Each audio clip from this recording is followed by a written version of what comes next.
लोणार तालुक्याच्या 5ही मंडळामध्ये अत्यंत अतिवृष्टी झालेली आहे, ढगफुटी झालेली आहे आणि या ढगफुटीमुळं लोकांचे शेतच्या शेत रस्ते पुलं वाहून गेलेली आहेत। एवढंच काय तर पांगराडोळीसारखं गाव हे संपूर्ण जलमय झालेलं होतं आणि त्यामुळं गावातल्या अन्नधान्याचं गहू ज्वारी जी साठवून ठेवलेली होती सगळी नष्ट झालेली आहे।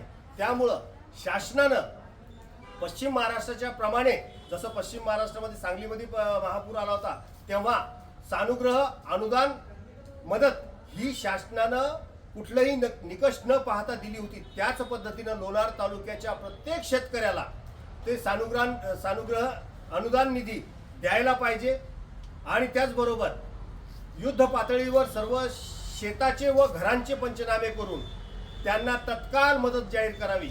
यासाठी आम्ही मुख्यमंत्री, माननीय उपमुख्यमंत्री आणि कृषी मंत्री यांना तहसीलदार मार्फत निवेदन दिलेलं आहे।